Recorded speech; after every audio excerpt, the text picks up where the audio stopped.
Abra sua Bíblia comigo em 2 Coríntios, capítulo 5.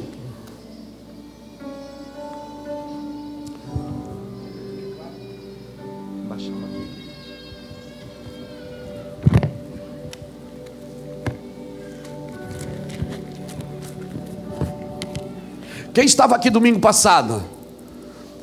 A gente fala, onde é que estavam os outros irmãos? Não estavam? Estava onde? Estava lá na Beira Rio, né? Fazendo festa com o Flamengo, não é? Quem estava lá na Beira Rio, não levanta a mão. Tá bom. Flamengo, isso é que nem o cometa Halley, irmão, é de 70 anos. Depois passa, entendeu? Passa e vai embora. 2 Coríntios capítulo 5. Eu prefiro torcer para um time que a gente sofre o ano inteiro, entendeu? Mas é sofrer demais só. Vamos lá, 2 Coríntios capítulo 5.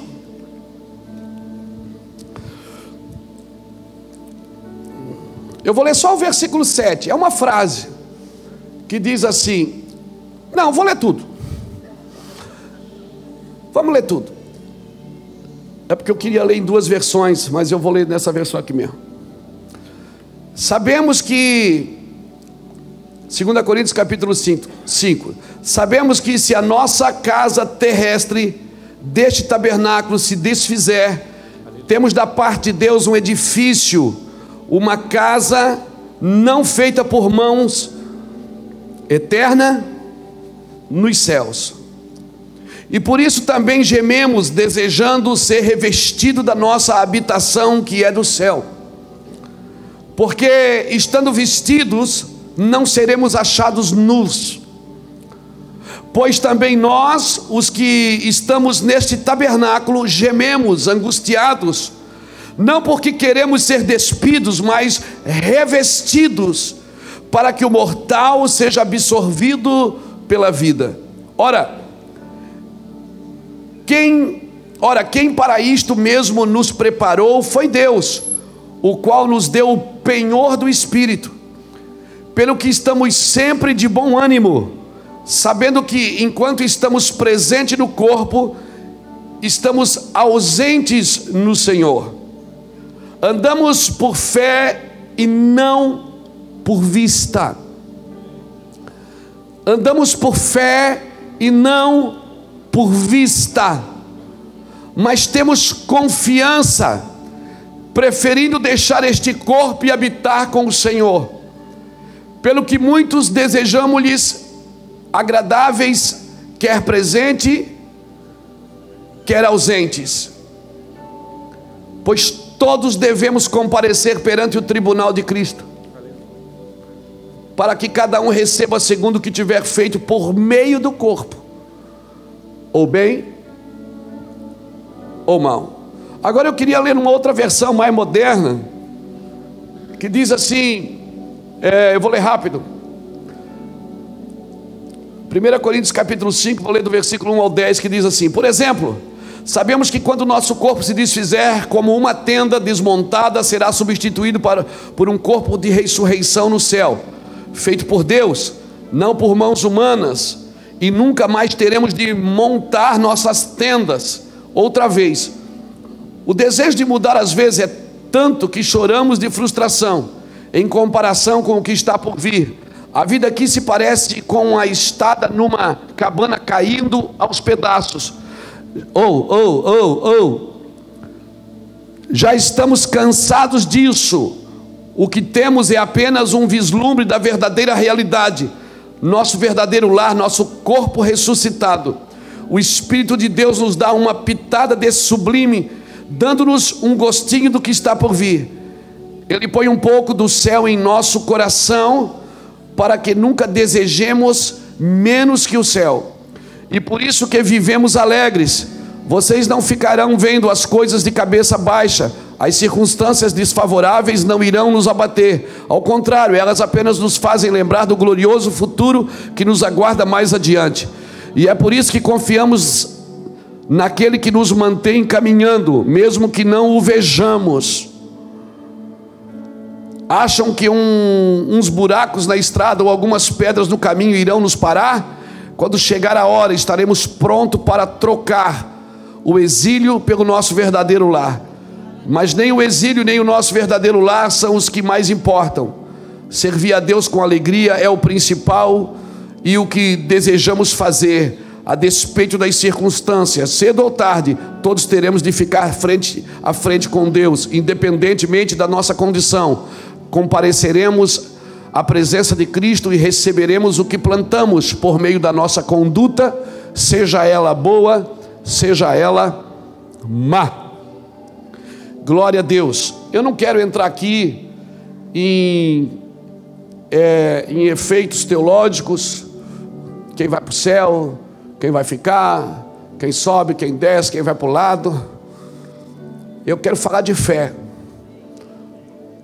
E eu quero me deter no capítulo 5, versículo 7, que diz que nós andamos por fé e não por vista. Algumas traduções modernas dizem que andamos com Ele no caminho, mesmo que não o vimos, mas acreditamos, né? E se o reino dos céus, a Bíblia relata que não vem com aparência visível, então nós temos que aprender a enxergar o invisível. Se a Bíblia relata em Lucas 17, 20 e 21 que o reino dos céus não vem com aparência visível, talvez nós temos que prestar mais atenção também no que é invisível, porque o reino dos céus não vem com aparência visível. Amém? E para isso nós vamos precisar transformar o nosso trabalho numa missão. Amém, irmãos? Quer você seja um dono de uma loja, quer você seja um pedreiro, um servente de pedreiro, um pintor, porque trabalho todo mundo pode fazer, mas uma missão não. Uma missão você tem que empregar o seu coração nela.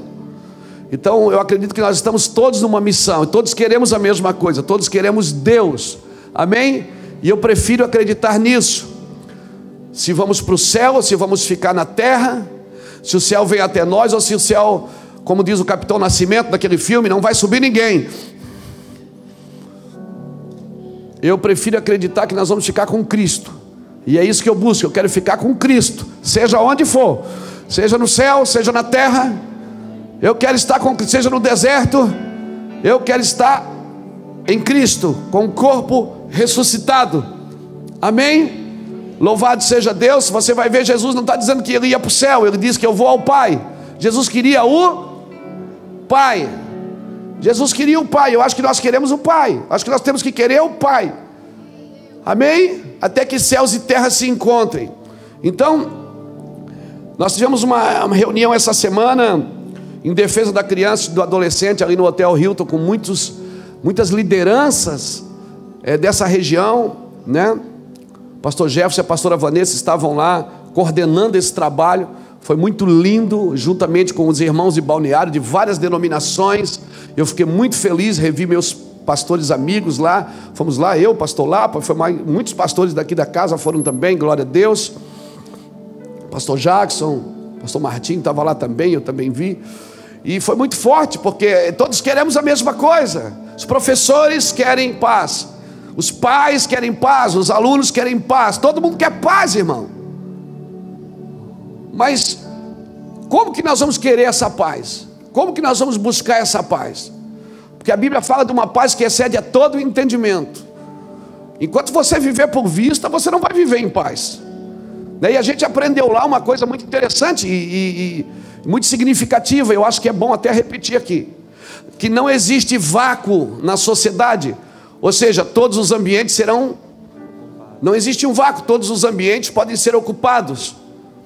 E Deus quer colocar pessoas de bem nesses ambientes, amém? Deus quer colocar pessoas de bem, com canetas na mão, que tomem decisões em prol do corpo, em prol do reino, em prol das famílias, em prol de todo mundo, não em prol de interesses pessoais de pessoas, não em prol de partidos políticos, mas em prol das pessoas, porque as pessoas são mais importantes do que coisas. A Bíblia diz que é, Deus diz que é, e ponto final. Então, nós vamos precisar de muita fé nesses dias para viver em paz, porque viver só de vista, nós estamos esperando que o mundo melhore, nós estamos esperando um avivamento. Onde eu vou falar, todo mundo falando, pastor, e o avivamento? Eu digo, avivamento vocês vão ver avivamento. Avivamento, irmão, avivamento, todo mundo quer avivamento. Agora, nós primeiro precisamos definir o que é um avivamento. Porque avivamento não é vou ficar cantando o dia inteiro, pulando o dia inteiro. Avivamento vai alinhar uma geração, amém? Vai mudar a nossa conduta. E mudando a nossa conduta, certamente vai mexer na nossa cultura. Porque conduta estabelecem culturas. Culturas, como eu já falei aqui, a maioria de nós veio do catolicismo, amém? Amém? Então, quando uma pessoa pecava no catolicismo, você lembra disso? Você ia até o padre. E aí o padre fazia o quê? O padre dizia: olha, querido, tudo bem, vai para casa agora, reza uns 10 Pai Nosso, umas 10 Ave Maria, uns 10 Crê em Deus Pai. Aí o camarada pegava aquilo que o padre estava dando para ele fazer, e ele trazia isso para casa. Então, rezar para ele era o quê? Era uma condenação. Ele errou, confessou, e agora ele recebeu a sentença, que é falar com Deus. A sentença era falar com Deus. Aí ele vem para a igreja evangélica. E a gente diz: irmão, tem que orar, irmão, tem que buscar Deus. E aí a pessoa acha que a gente está dizendo para ela que ela está condenada. Não, irmãos. Nossa conduta estabelece cultura. Por isso a gente tem que entender que orar, buscar Deus, não é condenação, amém? Amém, querido?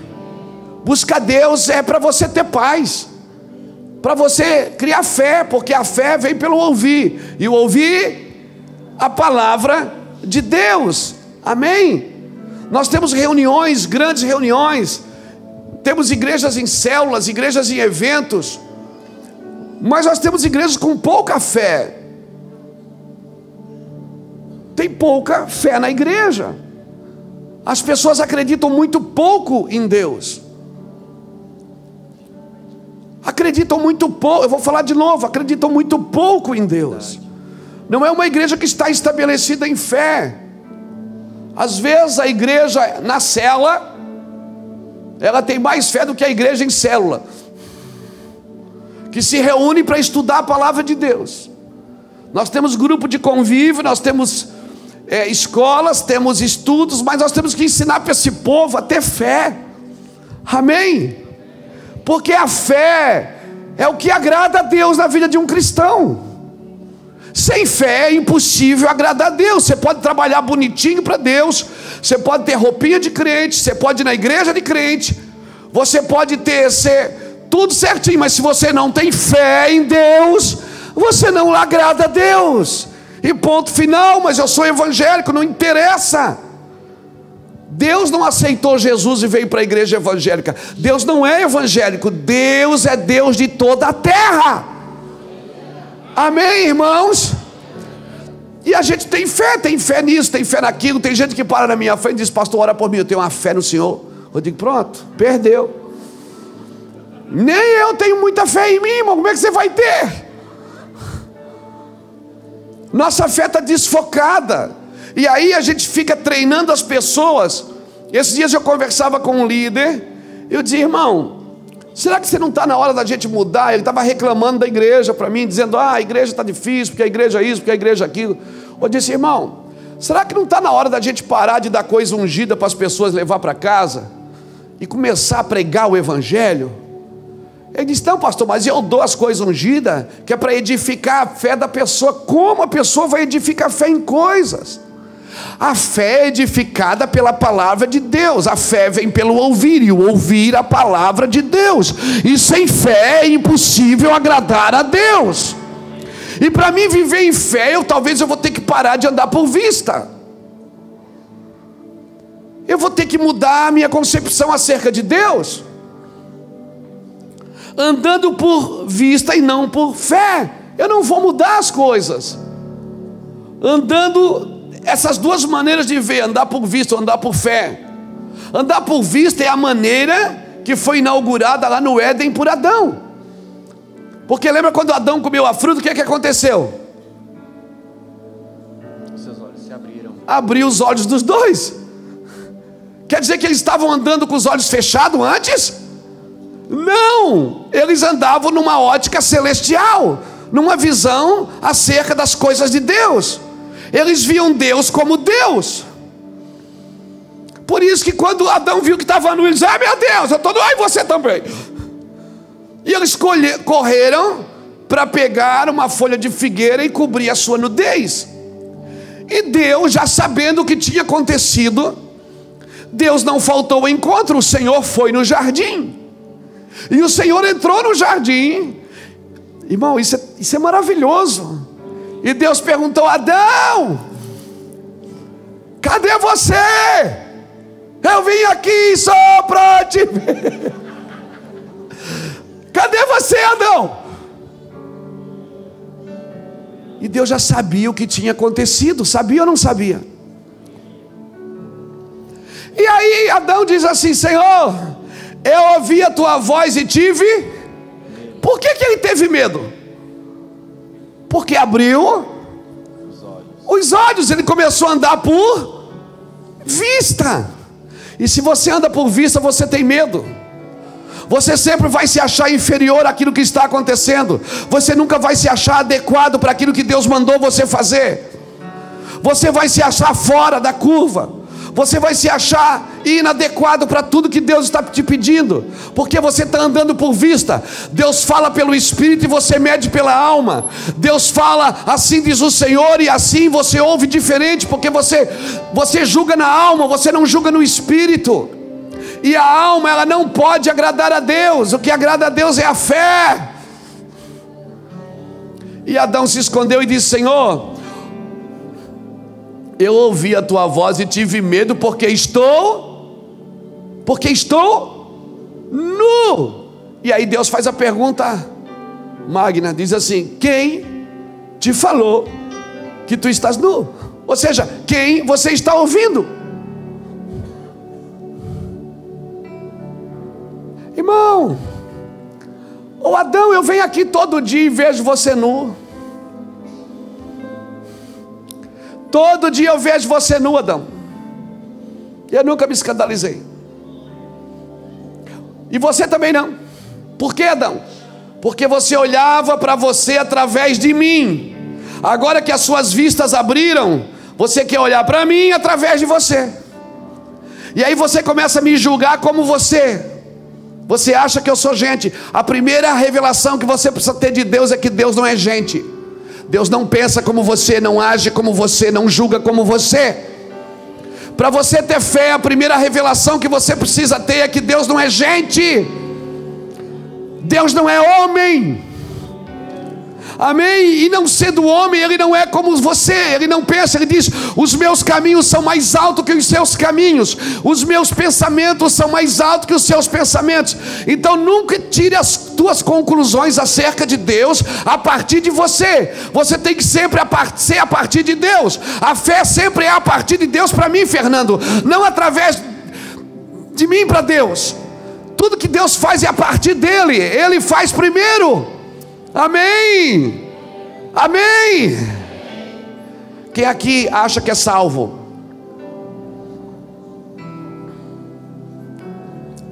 Os outros não acham? Meu Pai do céu. Vou perguntar de novo. Quem aqui tem certeza que é salvo? Pegadinha do malandro. Você tem certeza? Quem tem certeza que é salvo? Fica com a mão levantada. Olha para alguém, se não levantou a mão, e você? Por que você tem certeza que é salvo? Não, com a mão ali aqui. Por que você tem certeza que é salvo? Por quê? Por que você tem certeza que é salvo? Pela fé. Por que você tem fé no quê? Que você é salvo? Porque você é bom, você é legal, você faz tudo certinho. Você tem fé em quem? Na cruz, naquilo que Jesus fez na cruz. Tem ou não tem? Você crê que Ele já levou sobre si, e que Ele te salvou, e que você não poderia se salvar a si mesmo? Você crê no que Ele fez? Aí quando você peca, você acha que Ele desfez?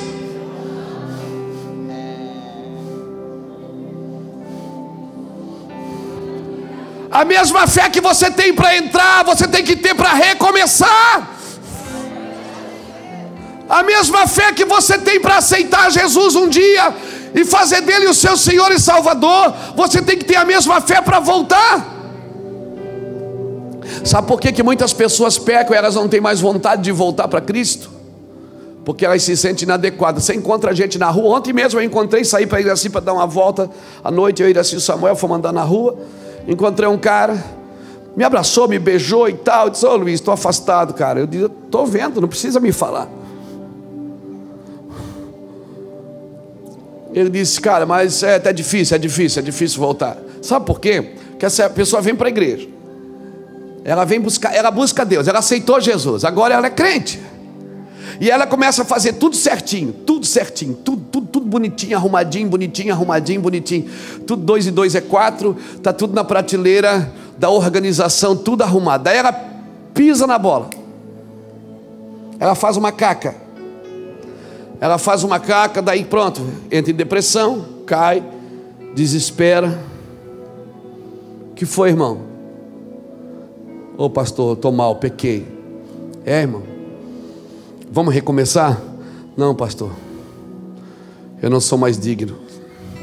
Por quê? A fé dele estava firmada em Cristo ou estava firmada na sua justiça própria? Estava firmada na sua justiça própria. Ele era crente porque ele fazia tudo certo. No dia que ele errou, ele não se deu o direito de voltar mais. Por quê? Porque a sua crença, o seu cristianismo não estava firmado no sacrifício vicário da cruz. Ele estava firmado nas suas qualidades, Fernando. Não estava mais firmado em Cristo, estava firmado nas suas qualidades. Aí você te chama: meu irmão, vamos recomeçar. Não, pastor, para mim deu. Acabou porque eu fiz tudo errado. Mas você já fazia errado antes. Eu não estou te dando uma oportunidade para pecar, por favor. Não usa isso como um cartão de crédito. Então, o pastor Luiz me deu um cartão de crédito, posso dar 3 pecadinhas. Passa aí, crédito ou débito? É crédito. Estou com crédito. Não, irmão, a graça não é isso. A graça é uma oportunidade para voltar. Enquanto você não firmar a sua vida em Cristo Jesus, você firmar nas suas qualidades, você está sempre tentando mostrar as suas qualidades para os outros, em vez de mostrar a Cristo. Ei, te peguei. Enquanto você não firmar o seu cristianismo na cruz, firmar ele nas suas qualidades, você vai estar sempre tentando mostrar primeiro as suas qualidades para os outros. Deus não tem problema com o pecado, Deus tem problema com a justiça própria. Se é que Ele tem problema com alguma coisa, é com a sua justiça própria, de achar que você é tão bom que você não pode servir a Deus. O pior pecado que existe, irmão, é o pecado da integridade. O cara se acha tão íntegro, tão bom, tão puro, tão santo, que ele, para que precisa de Deus se o cara já tem tudo? Ele quer Deus só para prosperar, ele não quer Deus pela graça, ele só quer Deus para ele ser abençoado. E essa pessoa não está entendendo o corpo. Mas por que o irmão que já fez coisa mais errada do que eu, ele é mais forte do que eu na fé hoje? Ô irmão, a Bíblia é clara quando ela diz que aquilo que muito é perdoado, muito ama.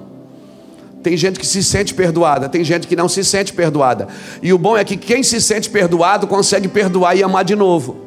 Quem não se sente perdoado e passa a vida inteira tentando. É assim, não é, pastores?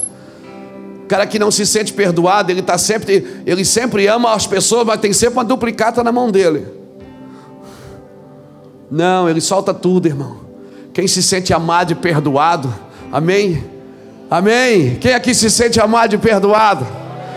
Aleluia. Deus quer nos trazer de volta para a fé, querido. Uma fé que está firmada na cruz de Cristo. Amém? Adão, onde você está? Deus pergunta: Adão, onde você está? Sabe o que Deus estava dizendo? Você saiu do lugar original. Porque se você está se escondendo de mim, é porque você não está mais no lugar original. Se você vivesse na fé, você estava tentando me agradar. Por isso que a fé, irmão, não pode ser usada para si mesmo. Por isso que a fé não pode pensar em mim. Uma pessoa que tem fé, que pensa nela primeiro, essa não é a fé da cruz.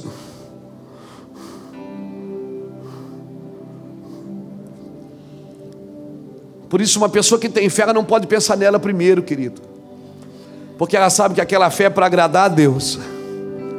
Aleluia. Eu e você estamos aqui para cumprir as Escrituras, querido. Amém? Para cumprir. Pega os primeiros capítulos de Mateus por 8 vezes, do capítulo 1 ao capítulo 4, por 8 vezes você vai ver a expressão: e isso aconteceu para que se cumprisse o que fora dito. E isto aconteceu para que se cumprisse o que fora dito. Jesus andou na linha para cumprimento das Escrituras. João Batista andou para cumprir as Escrituras. Jesus diz em Mateus 5,17, ele diz: vocês pensam que eu vim quebrar a lei? Não, eu vim para cumprir a lei e os profetas, porque a lei e os profetas, Moisés, Salmos, falam de mim. Jesus andava para cumprir. Por isso que quer em alegria, quer em tristeza, ele cumpria. Por isso que às vezes você não pode mais decidir o que você vai cumprir, você tem que decidir o que está escrito.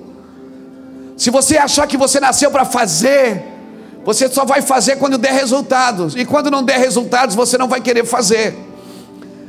Mas quem nasceu para cumprir, vai cumprir mesmo que não dê o resultado adequado para si mesmo naquele momento, porque ele sabe que todas as coisas cooperam e competem para o bem daqueles que amam a Deus e andam segundo o seu propósito. E se você anda segundo o seu propósito, você está aqui para cumprir algo, não é para fazer algo. Então antes de fazer eu deveria perguntar: eu estou cumprindo o que eu fui chamado para fazer? Às vezes nós aconselhamos pessoas por e-mails, às vezes aconselhamos pessoas presencial, e a gente diz a mesma coisa para todos: você tem certeza que foi Deus que te chamou para fazer isso? Você tem certeza que essa é a vontade de Deus para a sua vida? Porque a maneira que comandamos, querido, é o reflexo da forma como estamos vendo. Se estamos andando por vista ou por fé. Se eu andar por vista, primeiro eu vou tentar me guardar, me defender, me proteger primeiro, antes de cumprir. Quando o homem viu que estava nu, ele saiu da presença de Deus. E se um homem sai da presença de Deus, como que ele vai viver num ambiente que Deus preparou para ele? Não dá para viver num ambiente que Deus preparou para você sem a presença de Deus. Não dá para viver por vista no jardim. Porque se você vive por vista dentro do jardim, você vai achar que aquela árvore nasceu porque você plantou ela. Mas Adão vivia por fé. Quando ele abriu os olhos, o jardim já estava pronto. Você está me entendendo? Deus diz: você quer andar por vista? Então vai lavrar a terra da qual foste tirado. Você quer andar por vista? Então agora vai plantar para colher. Porque aqui comigo você planta para colher, não, você colhe para replantar. Na presença de Deus, Adão não plantou um jardim. Adão cultivou o jardim que já estava ali, que Deus fez o jardim e colocou ele no jardim. Porque na presença de Deus é sempre Deus quem faz primeiro.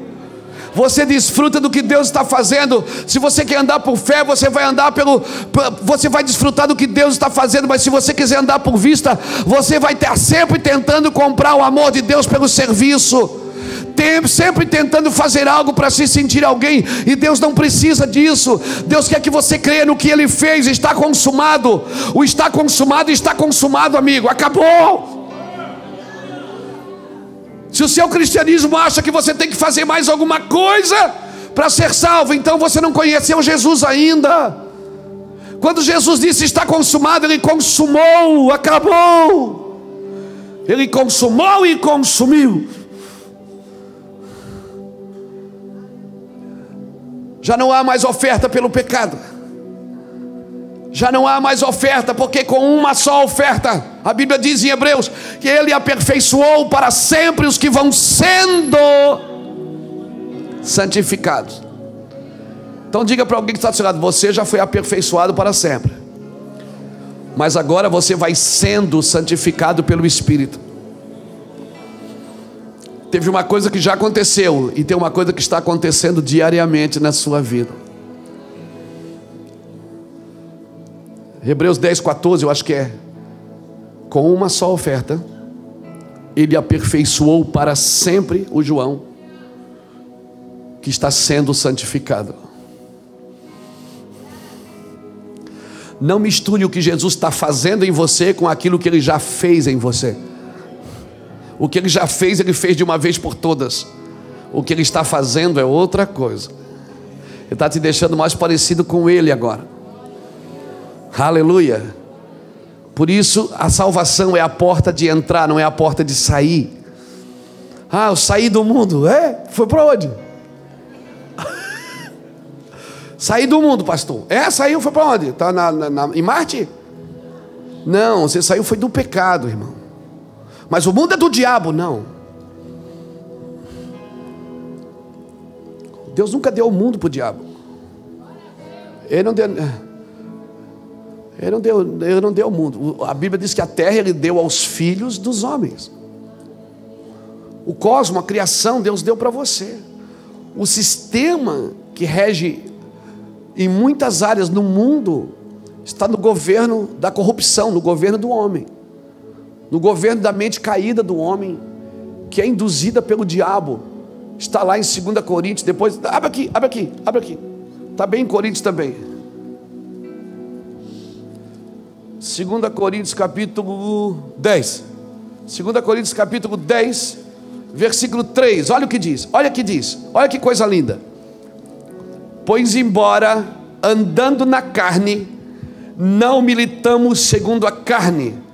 As armas da nossa milícia não são carnais, mas sim poderosas em Deus para a destruição das fortalezas. Derrubamos raciocínios e toda altivez que se levanta contra o conhecimento de Deus, e levamos cativo todo o pensamento à obediência de Cristo. Agora, quem é que pode fazer isso? Está no versículo 6. E estaremos prontos para punir toda desobediência quando for cumprida a vossa obediência. Só um homem obediente pode punir a desobediência.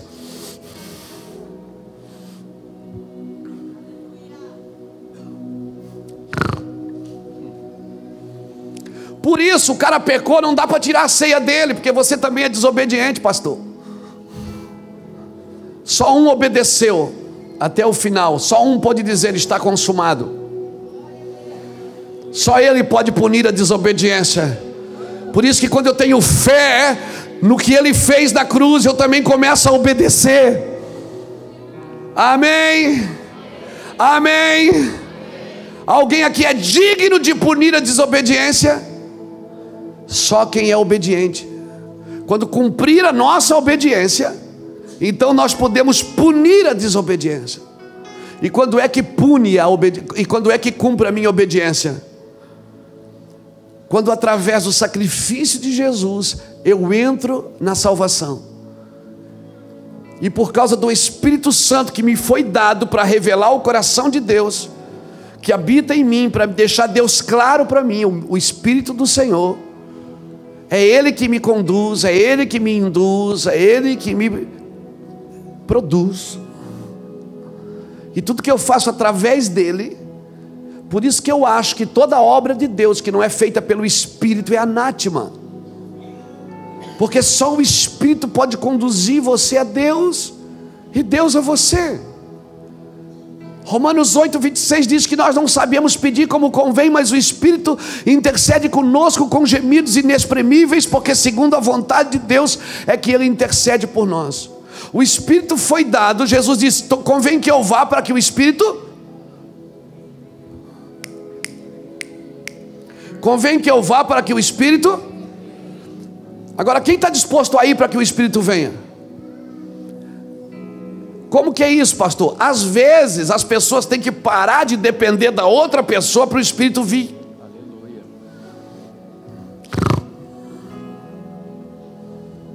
Pegou? Jesus diz, convém que eu vá para que o Espírito venha. É o Espírito que conduz, irmãos. Essa obra é do Espírito, nós somos cooperadores dela. Por isso eu não posso trabalhar para Deus andando por vista. Se eu andar por vista, eu não vou cumprir o propósito de Deus. Eu tenho que andar por fé. A maneira como nós andamos é o reflexo da forma de como estamos vendo. Irmão, é impossível. Aí agora pegou.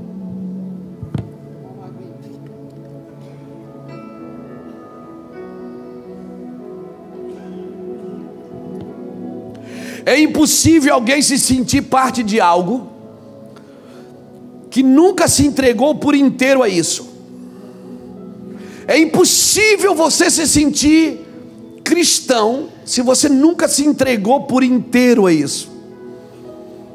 Como que se entrega por inteiro?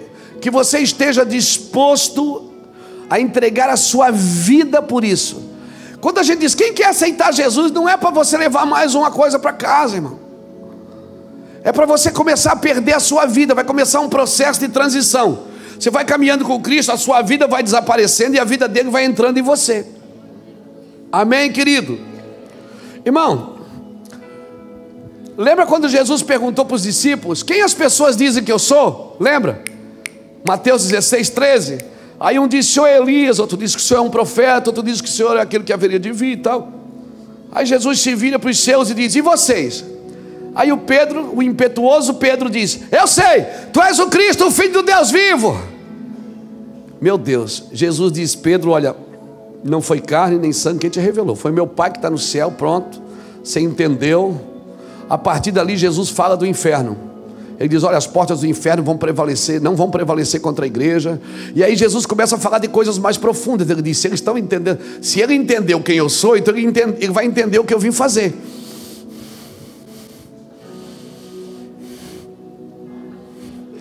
Se ele entende quem eu sou, ele vai entender o que eu vim fazer. Dali por diante Jesus começa a dizer, convém que eu vá a Jerusalém, e o Filho do Homem vai ser entregue, vai morrer, e no terceiro dia vai ressuscitar. Pedro pulou e disse, está amarrado. O sangue de Jesus tem poder. Não vou fazer a campanha na igreja, tu não vai morrer não.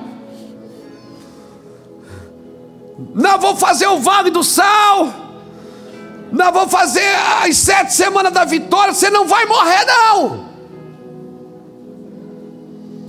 Aí Pedro diz, Jesus diz, Pedro,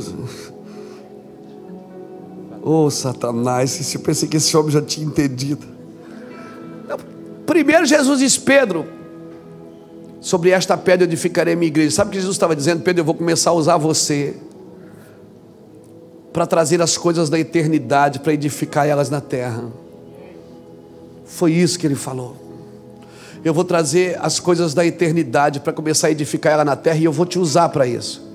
10 minutos depois ele disse para Pedro, Pedro, tu me serve de pedra de tropeço. Até 10 minutos atrás era pedra de edificação, agora é pedra de... Quem aqui já olhou para o seu marido e disse, esse homem é uma bênção? E 10 minutos depois... Quem aqui já olhou para sua esposa e disse, meu Deus, que mulher abençoada? 10 minutos depois ele disse, quem já falou isso, irmão?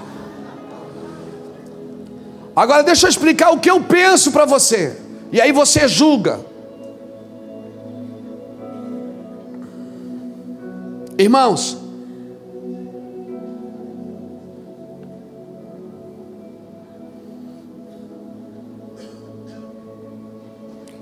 só pode se tornar uma pedra de tropeço quem foi chamado para ser uma pedra de edificação. Você acha que o macumbeiro é pedra de tropeço para a igreja? Você acha que o grande chefe da maçonaria é pedra de tropeço para a igreja? Você acha que o feiticeiro que faz mandinga lá esse homem é uma pedra de tropeço para a igreja? Não. Pedra de tropeço para a igreja é quem foi chamado para ser pedra de edificação e parou de ouvir a Deus e está ouvindo a sua alma. E isso serve de pedra de tropeço dentro da igreja, porque começa a conduzir a igreja na razão e não no Espírito de Deus. Só pode ser pedra de tropeço quem foi chamado para ser pedra de edificação. Você foi chamado para ter pedra de edificação. Cuidado, às vezes você pode estar ouvindo a sua alma e não estar ouvindo a Deus. Se Deus está falando que a sua casa é abençoada, que seu filho é abençoado, mas pastor, esse menino é uma luta. Mas se ele foi chamado para ser pedra de edificação, você sabe o que você gerou.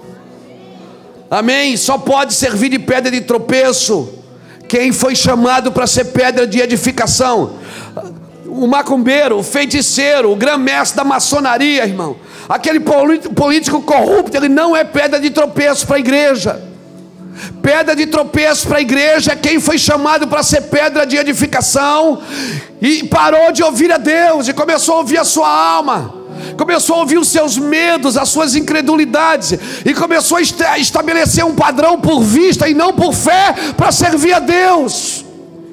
E quanta gente hoje serve a Deus por vista e não por fé?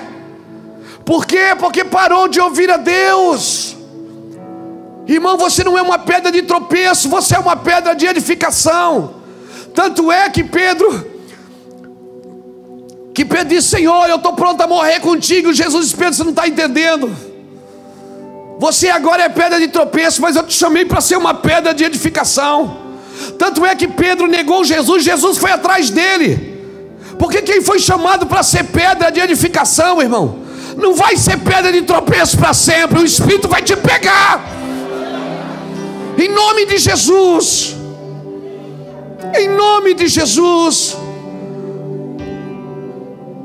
A igreja tem que parar de andar por vista, irmãos. Tem que andar por fé. Eu vou repetir: toda obra de Deus que não é feita pelo Espírito é anátema. É o Espírito que conduz. A palavra de Deus, a Bíblia diz que é Espírito e vida. Essa obra é o Espírito que faz. É o Espírito que ressuscitou Jesus, que vai ressuscitar você também. Amém. É o Espírito que vai edificar a sua vida. Amém. Quando você deixa de ouvir a Deus e começa a ouvir a sua alma, por favor, querido, não deixe o diabo usar aquilo que é pedra de edificação como pedra de tropeço. Não deixe o diabo usar você como pedra de tropeço. Você é uma pedra de edificação. Amém. Você foi chamado por Deus para edificar cidades, edificar famílias, edificar nações. Quando você vê que você está parando de acreditar em Deus, você não acredita mais no invisível, não acredita mais no sobrenatural, você estabeleceu a sua rota. Não é você que estabelece a sua rota, quem estabelece a sua rota é o Espírito de Deus. Viver por fé é acreditar no que Jesus disse, irmão. Por que você acha que Jesus foi atrás de Pedro? O que você acha? Cara impetuoso daquele, teimoso. Mas tudo que Jesus pediu para Pedro, ele fez. Pedro vai pescar de novo. Eu pesquei a noite inteira, eu não peguei nada. Pedro era bravo, briguento, mas tinha fé. Não foi João que começou a igreja, foi Pedro. Porque a obra de Deus não se começa só com amor, se começa com fé. Porque a fé, diz em Gálatas capítulo 6, versículo 5, não, capítulo 5, versículo 6, a fé é edificada pelo amor. Ou melhor, até o amor precisa de fé.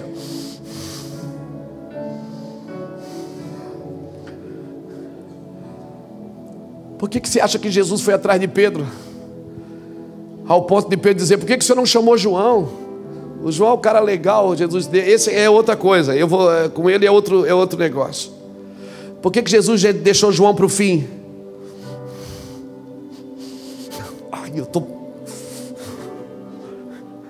Por que Jesus começou com um homem de fé e terminou com um homem de amor? Porque nos últimos dias, por se multiplicar a iniquidade, o amor de quase todos esfriará. Então Jesus começou com um homem de fé para deixar o modelo de como começa, e deixou um homem de amor para deixar o modelo de como termina. Alguém está me entendendo aqui no seu espírito? Jesus disse: Pedro, joga a rede para o outro lado. Pedro jogou. Pedro tem um peixe que tem uma moeda na boca dele. Moeda? Você vai pegar ele e tira a moeda da boca dele. Pedro diz: tá, deixa comigo. Você está me entendendo?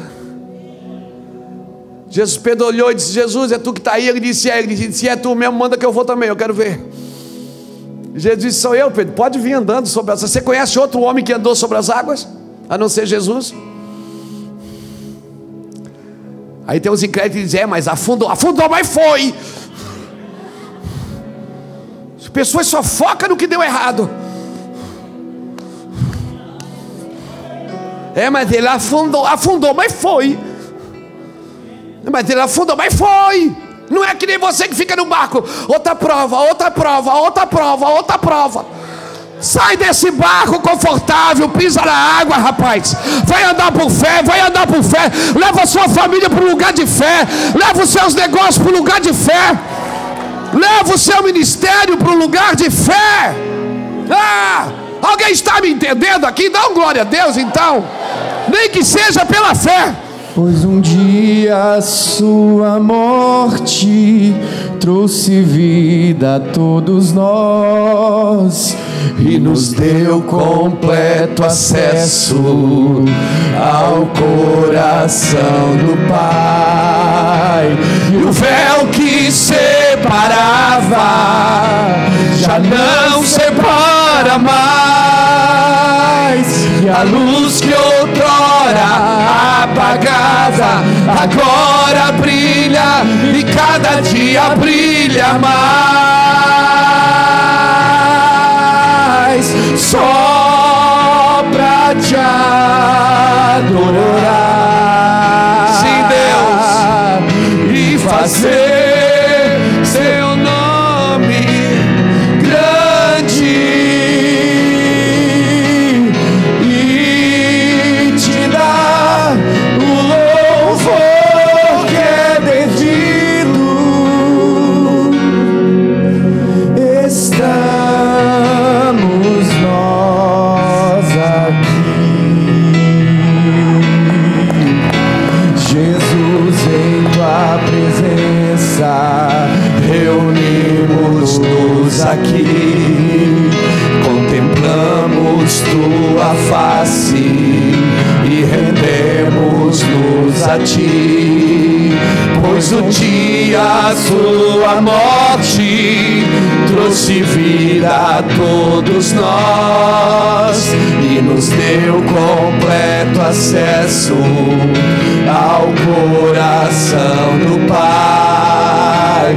E o véu que separava já não separa mais, e a luz que outrora apagava agora brilha, e cada dia brilha mais,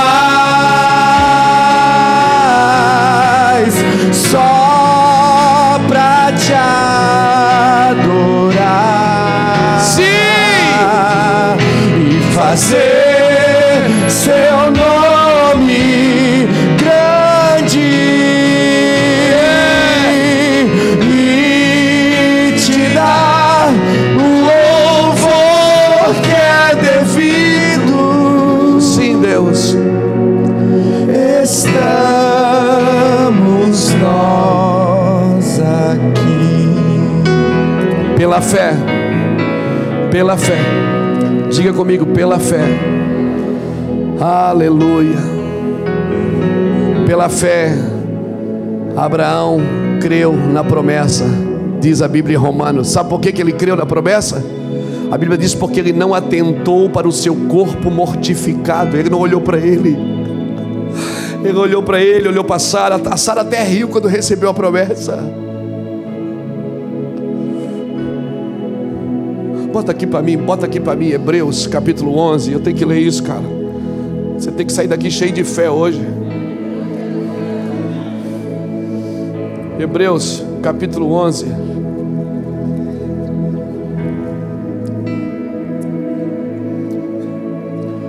Hebreus capítulo 11 e versículo 11. Pela fé também a própria Sara recebeu poder de conceber um filho mesmo fora da idade, porque teve por fiel aquele que lhe havia feito a... Agora, quando ela recebeu a promessa, ela creu? Claro que não, ela riu. Como é que Hebreus está dizendo? Teve por fiel aquele que lhe tinha prometido. Ela riu dela, ela não riu de Deus. Ela disse, como que eu vou gerar um filho? Ela teve fé para começar? Não.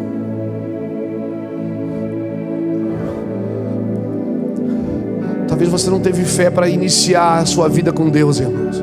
Mas você não vai conseguir permanecer nela sem fé. Eu te garanto. Talvez você não teve fé, você aceitou Jesus porque a música estava boa e o pastor convidou e você veio, eu vou lá, está todo mundo indo, eu vou lá também. Mas você não tem fé para continuar. Você pode ter começado de qualquer jeito, querido, porque você pode começar em desordem. Davi, quando tentou trazer a arca para Jerusalém, também tentou botar num carro de boi, não deu certo. Foi uma desordem, morreu gente no caminho. Porque pode começar em desordem. Às vezes você tem tanta vontade, mas não tem a inteligência, a sabedoria que é preciso. Mas no caminho você vai andando com Cristo e Ele vai transferindo para você o que é dele. No caminho você vai mudando. Quantas coisas que eu disse que hoje eu não diria, quantas coisas que eu fiz que hoje eu não faria.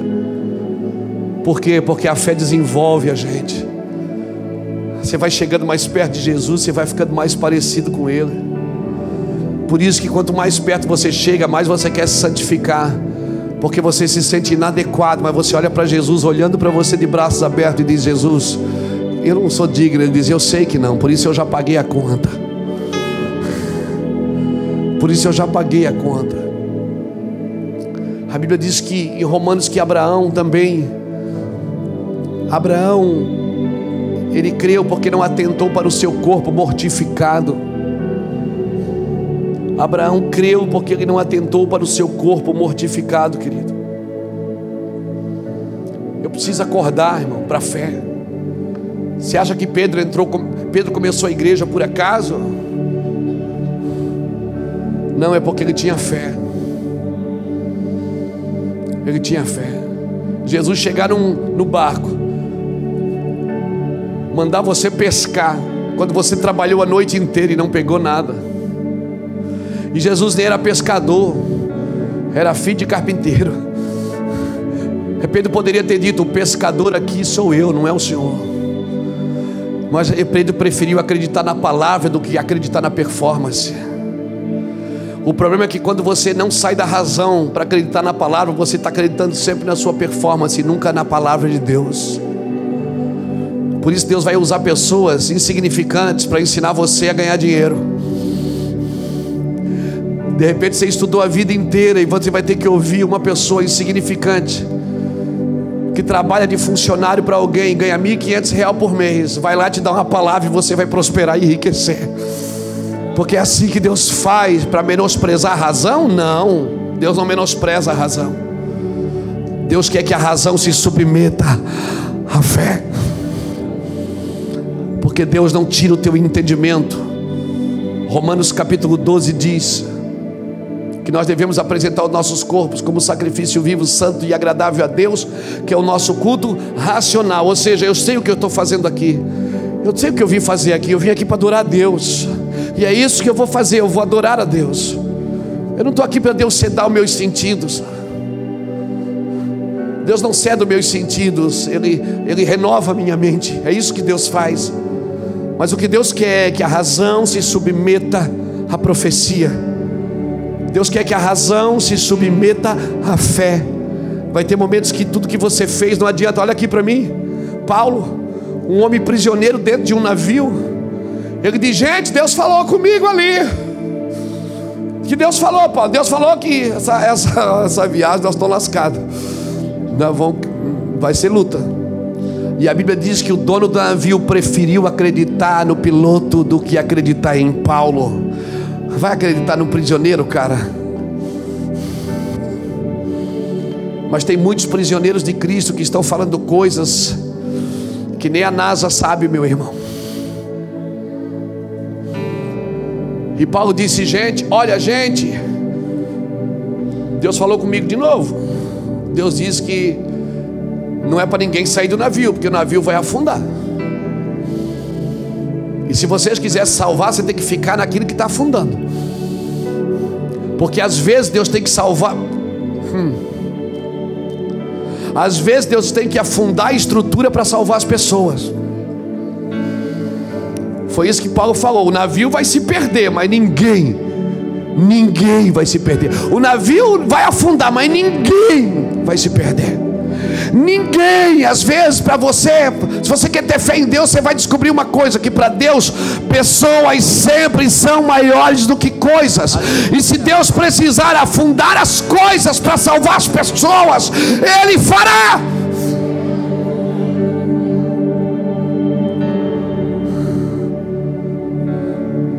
E Paulo foi categórico. Depois você lê o capítulo 27 de Atos. Eu não vou ler porque é muito grande.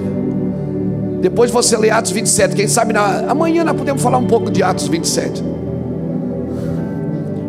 Paulo diz assim: vocês estão com fome? Então coma tudo o que vocês puderem, e joga esse trigo na água, esse trigo velho aí.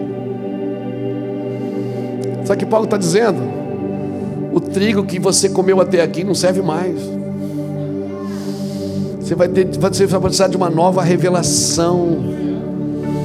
Você está comendo um trigo xoxo, velho. Deus tem uma revelação para mexer no seu coração e na sua mente nesses dias. Você está me entendendo? Nós estudamos a história da igreja para aprender a viver a realidade da igreja. Quando nós estudamos a história da igreja, não é para ficar preso na história da igreja. Nós estudamos a história da igreja para viver a realidade da igreja hoje. Hoje a igreja vai precisar de novas revelações, de novas pessoas. Amém? Eu olhando aqui, eu vejo um profeta do Velho Testamento. Eu não aguentei, irmão, essa barbona aí, né, Abraão? Abraão, só para você dar uma relaxada, vocês estão muito sérios. Você está me entendendo? Você vai precisar de uma fé sobrenatural. Porque ouvi uma palavra assim: Ezequiel, você chegar na beira do mar, ouvi um cara que diz assim: volta lá e joga a tua rede para o outro lado, vai um pouco mais para dentro. Você olhar para o mar, ver o peixe pulando e ouvir uma voz para ir lá é uma coisa. Você ouvir uma palavra dessa depois que você pescou a noite inteira, não pegou nada, está lavando a rede, sem um peixe, e você ouvir alguém que não é pescador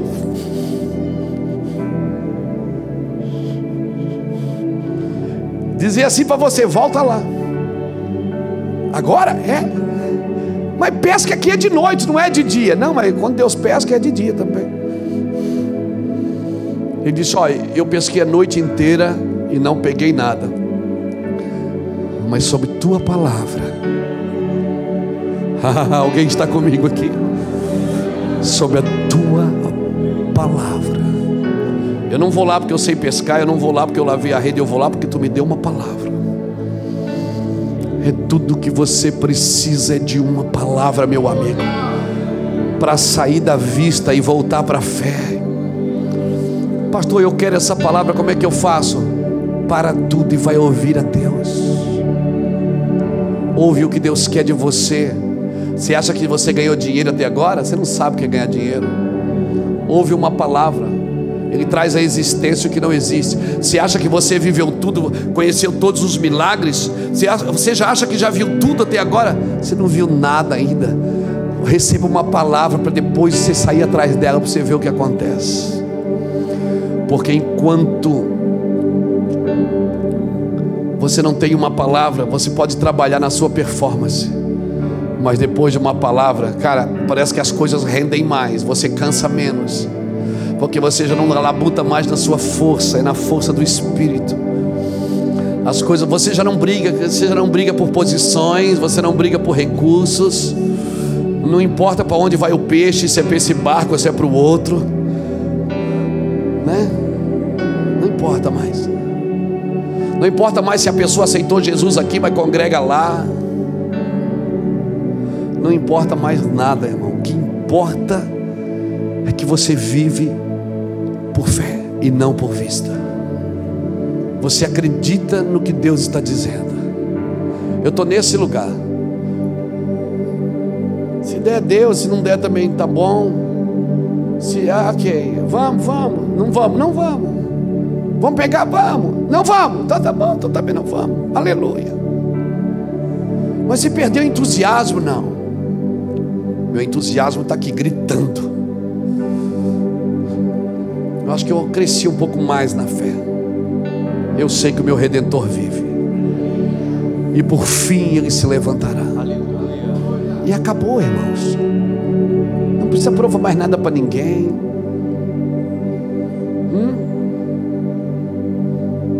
Amém? Não precisa mais provar nada para ninguém. Por quê? Quando você vive por fé, você só espera ouvir uma coisa: ouvir a palavra de Deus. Você não menospreza as pessoas, você não menospreza os conselhos, você não menospreza as ajudas, mas você está firme numa palavra. Por quê? Porque você aprendeu a viver na prática o que você sempre ensinou na teoria. Hoje eu vivo na prática, irmãos. Eu acredito que estou melhorando. O que eu sempre ensinei na teoria para os outros, eu estou desfrutando na prática. O Evangelho é poder de Deus para a salvação. O Evangelho é vida prática, é dia a dia, é fé. Amém? Quem vai dar 10 mil reais para provar a sua fé? Não, o Evangelho não precisa disso. Quem vai botar dinheiro nesse envelope? Quem tem fé? Não, a fé não é para isso. A fé que a Bíblia ensina não é para conquistar coisas. A fé que a Bíblia ensina é para suportar situações. Quando passares pelo fogo, não te queimarás. Quando passares, não é uma sugestão. A grande comissão não é uma sugestão, é uma comissão. Você foi chamado para isso. Quando passares pelos rios, não te afogarás. Quando passares pelas águas, elas não te submergirão. Porque eu, o Senhor, estou contigo para te guardar por onde quer que andares, e isso basta. Tá, mas se Deus está comigo e eu morrer, quem está vivo nunca morrerá. Jesus morre, se apresenta aos discípulos e diz: gente, toca aqui, sou eu. E a Bíblia diz que eles não acreditaram ainda, porque eles estavam tão alegres porque eles não acreditaram. Jesus, tem alguma coisa para comer? Tinha peixe e mel. Jesus comeu peixe e mel. E daqui a pouco Jesus desaparece. Aí chega Tomé. O Tomé chega e diz, aí os discípulos dizem: sabe quem é que estava aqui com a gente agora? O Rabi. E ele diz: só que não. Ele diz: estava aqui com a gente, comeu peixe e mel aqui agora com a gente. Tomé solta e diz: eu só acredito se eu tocar o meu dedo nas suas feridas, na sua mão. Daqui a pouco chega Jesus. Jesus gosta de desafio, irmão. Chama Tomé e diz: vem cá, pega teu dedo, põe aqui. Põe aqui. Não carregue a sua fé na ponta do seu dedo, querido. Não carregue a sua fé na ponta do seu dedo, que você só acredita se você pegar, tocar, sentir. Você precisa acreditar no invisível. Viva por fé e não por vista. Aí Tomé olha e diz assim: é verdade, é o Senhor mesmo. Jesus diz: porque tu viste, creste. E aí ele estava falando de você. Ele diz: bem-aventurados são aqueles que não viram, mas creram. Ele estava falando de você, meu irmão. Ele estava falando dos crentes que não viram ele, que não tem evidência nenhuma que é ele mesmo, que só tem um túmulo vazio lá em Jerusalém, que nem se sabe se é aquele túmulo mesmo. Eu creio que não era, mas está todo mundo: oh, Deus falou comigo, oh, mistério, Deus disse para mim isso, Deus falou comigo aquilo, Deus mandou eu fazer isso. E tem gente que diz assim: cara, está fora da casinha, esse cara ele tem que enxergar, eu não quero enxergar, eu não quero acordar, eu quero conversar com ele.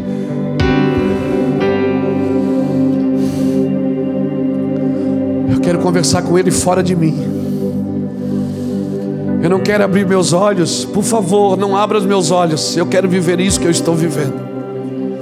Não tente abrir meus olhos com a sua filosofia, com a sua teologia. Não quero, eu não quero abrir. Eu quero ficar ceguinho, porque eu quero cumprir o que a Bíblia diz. Eu vim para aqueles que não enxergam, vejam, e para aqueles que pensam ver, se tornem cegos. Acorda, Brasil. Nós não podemos ter mais uma igreja cheia de gente sem fé. Nós não podemos mais nos reunir pelos nossos interesses sem fé. Nós precisamos ter fé, irmãos. Amém. Eu quero ver.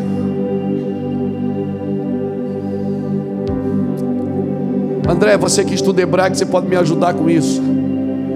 Eu fui ler uma palavra crise no hebraico. A palavra crise no hebraico, ela vem da palavra mashber. Pasmem, que também significa a cama que uma mulher dá à luz a filhos. É isso?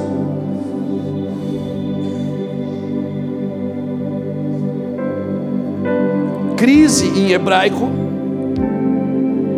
significa mashber, que também é usado por a cama que uma mulher dá à luz a filhos. Ou seja, crise sempre está conectado com o que virá depois dela. Crise sempre está conectado com a vida que vai ser gerada depois da crise. Amém? Amém, irmãos? Então a ideia de Deus sempre foi possuir os homens de fé, as mulheres de fé. Então crise não é para você sair dela, é para você dar luz aí no meio dessa dor, para você botar para fora o que Deus colocou para dentro. Você está me entendendo? Ai, pastor, mas aí você vai na igreja fazer a campanha, pare de sofrer. Aí você vai na igreja, você vê a propaganda na frente da igreja e diz assim: saia da crise. Aí você diz: é eu. Aí você sai da crise e aborta, porque você não dá a luz, porque você prefere dar a luz sem dor. Sabe qual é a sua diferença? Você que está gerando para uma mulher grávida, é que a mulher grávida, ela gera com prazer, mas quando vai dar a luz, ela dá a luz com dor.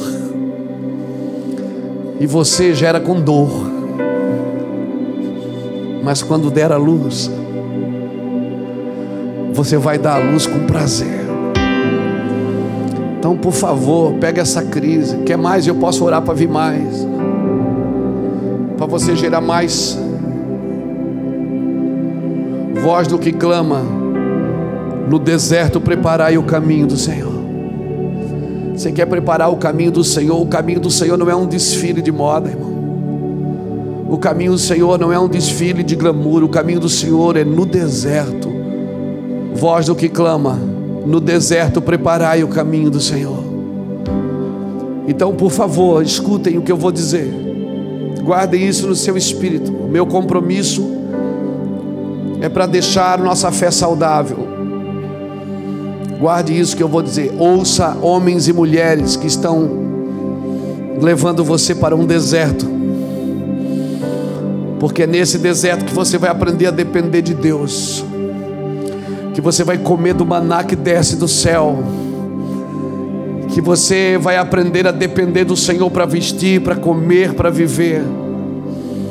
É nesse deserto que você não vai ter que plantar cebolinha atrás da tenda. Fica tranquilo, Deus sabe o que está fazendo com você. Você vai dar a luz no meio da dor. Você crê nisso? Então, por favor, saia da vista, irmão. Peça isso para Deus hoje. Hoje deve ser a sua oração: Senhor, me dá uma fé sobrenatural. Eu estava ouvindo, eu vou terminar aqui.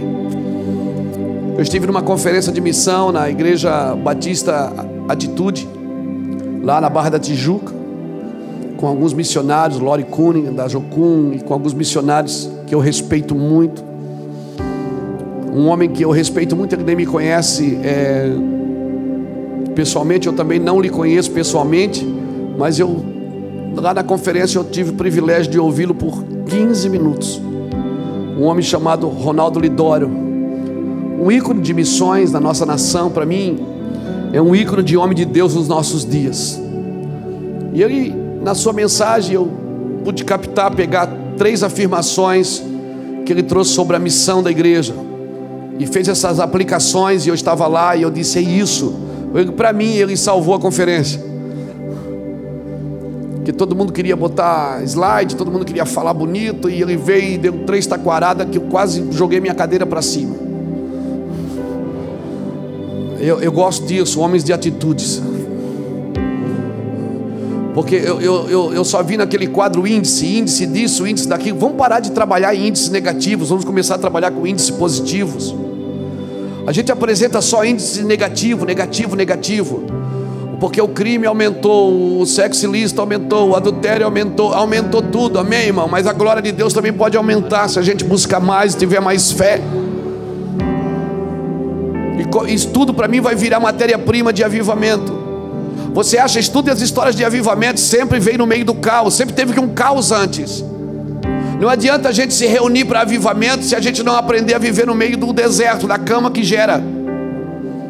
Masper, na cama que gera. E o Ronaldo Lidório lá, esse pastor abençoado, eu ainda vou ter o privilégio de conhecer e conversar com ele. Ele falou sobre 3 afirmações sobre a igreja, que eu disse: eu quase peguei minha cadeira e joguei lá no altar. Porque eu estava ouvindo, eu não aguentava mais marcar índice negativo. Eu disse: será que ninguém vai dar trazer esperança para a igreja?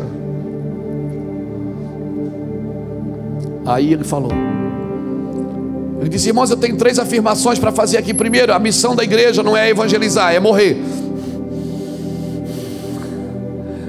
A primeira missão da igreja não é ir para as nações evangelizar, é morrer. A primeira missão da igreja não é evangelizar ou cuidar de alguém. A primeira missão da igreja é ensinar as pessoas a morrerem. Quem veio para a primeira aula hoje? A primeira missão da igreja é morrer. Nós precisamos de um desejo profundo e de uma sincera santidade por Deus, irmão. Um desejo profundo pela fé e uma sincera santidade. A segunda missão da igreja não é levantar sua própria bandeira, mas é levantar a bandeira do reino de Deus, levantar uma bandeira coletiva. O cumprimento da missão da igreja é o corpo, amém? E a terceira não é apresentar mais um programa. E antes dele teve um monte de gente que falou só de programa. Eu comecei a interceder por ele já. Deus, salva esse homem, abençoa ele, guarda ele. Porque estava todo mundo apresentando programas de missão, programa disso. A terceira missão da igreja não é apresentar um programa, mas é apresentar o Evangelho. Porque o Evangelho é altamente suficiente. Nós estudamos as culturas, mas o Evangelho, irmão, é uma supracultura. Por quê? Porque ele está acima de toda cultura. O Evangelho também é uma multicultura, porque ele afeta as diversas culturas. O Evangelho também é intercultural, porque ele penetra nas culturas. O Evangelho também é cultural, porque ele faz culturas.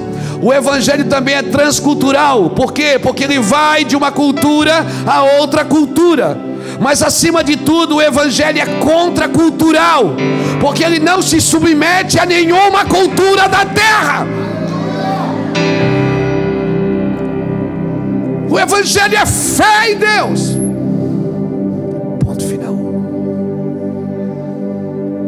Tens fé em Deus?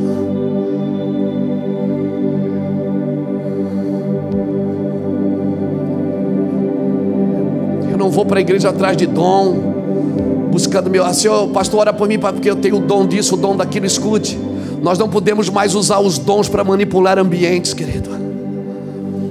Os dons são dados para o corpo, para servir o corpo pela fé. Eu estou treinando homens de fé e mulheres de fé aqui, amém? Amém? Você tem fé? Pastor, mas é luta demais. Sabe por que eu não cresço na fé, pastor? Por causa das lutas.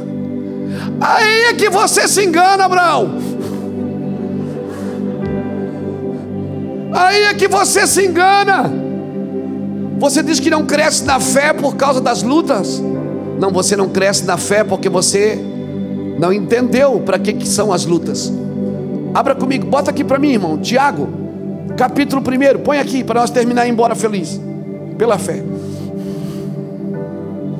Bota aqui para a gente terminar pela fé.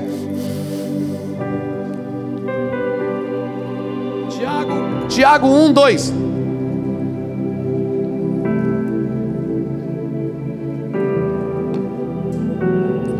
Meus irmãos, tende por grande gozo, gozo e alegria, quando cairdes em várias tentações. A minha tradução fala ao contrário, fala diferente.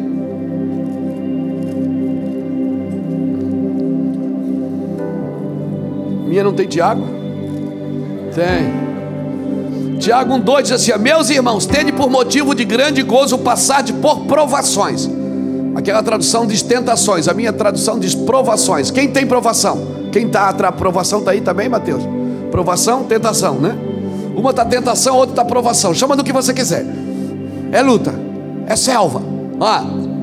Selva. Vamos lá. Sabendo, já foi? Meus irmãos, ele está chamando de quê? Se ele está chamando de irmão, essa mensagem é para quem? Quem escreve isso é Tiago, o irmão de Jesus. Tiago, esse Tiago da Bíblia é irmão de Jesus. O que é que ele está dizendo? Meus irmãos, tende por grande gozo, grande alegria, quando cairdes em várias tentações. Quem aqui tem tentação? Quem tem provação? Ou seus pseudônimos? Quem tem? Quem tem, irmão? Fica com a mão levantada. Só uma mão. Agora, quem tem alegria por passar por isso? Só que não.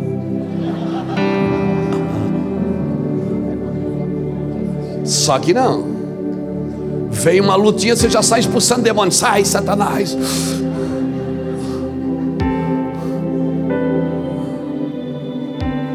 Eu te piso na cabeça. Por quê? Porque você não tem alegria. Tende por motivo o grande alegria, o cairdes em várias tentações. Por quê? Versículo 3: sabendo que a prova da vossa fé produz. A minha tradução diz ao contrário. Essa tradução é terrível. Sabendo que a prova da vossa fé desenvolve a perseverança. Não é paciência, é perseverança, a palavra exata ali. Perseverança. Sabendo que a prova da vossa fé desenvolve a perseverança.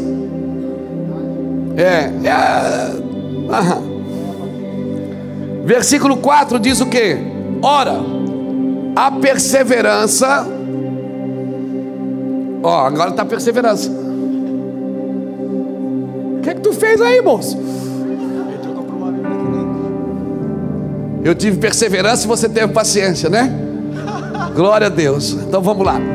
E a perseverança deve ter ação. Deve ter ação. O que você acha que acontece quando você vai para a igreja para se livrar da luta? Você tem a obra completa? Não, vai vir outra luta depois para completar você. E a perseverança deve ter ação completa. A minha tradução diz: e a perseverança deve terminar a sua obra, a fim de que vocês sejam maduros, íntegros, sem lhe faltar coisa alguma. Você está me entendendo? A minha tradução diz: maduros, completos, não tendo falta de nada. Meus irmãos, tende por grande alegria o passardes por provação, sabendo que a prova da vossa fé desenvolve a perseverança. Ora, a perseverança deve terminar a sua obra, para que sejais maduros, completos, não tendo falta de nada. Qual é a diferença do maduro e do imaturo?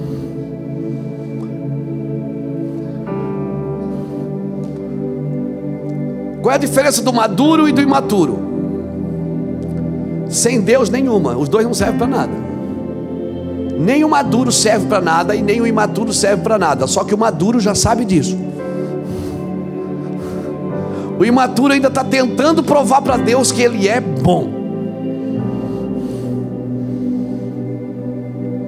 Sabe quando você se torna maduro? Quando você deixa Deus conduzir você pelas Escrituras. Que você sabe que você acorda de manhã todo dia, tem um desejo e uma vontade no seu coração, e Deus vem e implanta outra.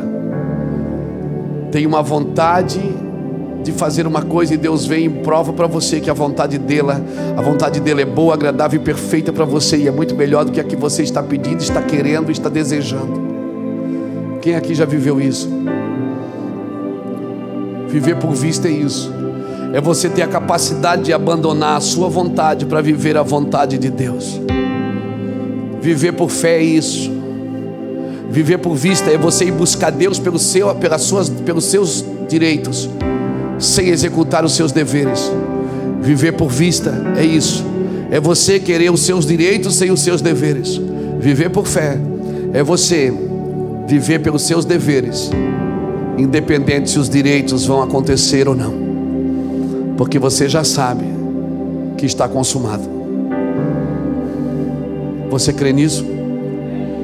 Então fica de pé comigo, querido. Porque Ele vive, posso crer no amanhã. Porque Ele vive,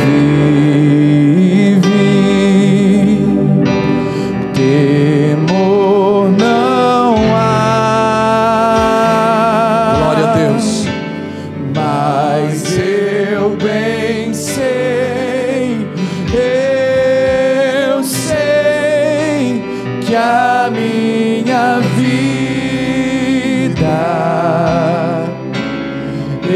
está nas mãos do meu Jesus, que vivo está. Glória a Deus. Sabe que nós precisamos de um batismo de fé. Você que ainda não entregou sua vida para Jesus, você precisa de fé para crer no que Ele fez na cruz, e você pode desfrutar disso. E você que já entregou sua vida para Jesus, você precisa de fé para continuar nele. Eu quero convidar vocês para vir aqui para frente. Nós vamos orar por fé. Vamos pedir: Senhor, nos batize de fé, nos dê sabedoria. Venha para cá, querido. Pastor, eu esfriei na fé. Foi a única coisa que Paulo guardou, lembra disso? Você lembra o que Paulo diz?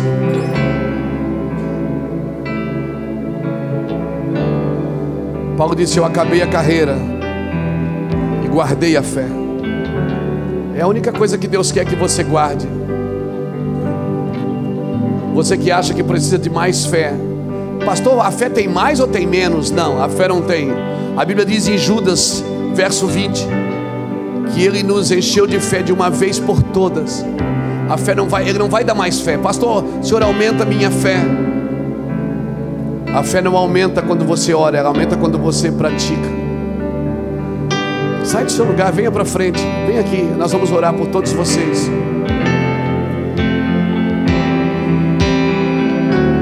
Mas eu bem sei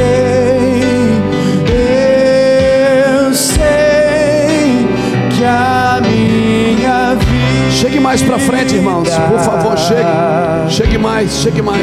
Está nas mãos. Não tenha medo, pode chegar. Chegue mais aqui, desse lado também. Que vivo está. Pode vir para cá, isso. Porque Ele vive, posso crer no amanhã. Porque Ele vive, temor não há. Mas eu bem sei, que a minha vida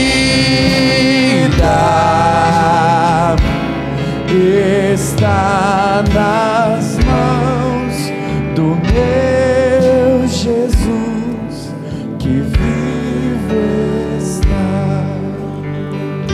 Todas as pessoas que Jesus curou, Ele só pediu uma coisa: creia. Todas as pessoas que Jesus salvou, Ele só pediu uma coisa: creia. Creia em Cristo, creia no que aconteceu, creia no sacrifício da cruz. Já não há mais sacrifício pelo pecado. O que você faz não pode mudar o que Deus fez. Eu vou repetir, isso parece uma heresia, mas o que você faz não pode mudar o que Deus fez. O que você faz não pode mudar o que Ele fez. Como eu disse, eu não estou te dando um cartão de crédito para pecar. Não é isso que a Bíblia diz. Eu estou dizendo que não tem nada que você possa fazer que possa impedi-lo de amá-lo. Você acha que o amor de Deus aumenta e diminui? Você acha que se você for bonzinho, queridinho, abençoadinho, Deus vai te amar mais? Se não tem nada que você possa fazer para Ele te amar mais, você acha que tem alguma coisa que você possa fazer para Ele te amar menos?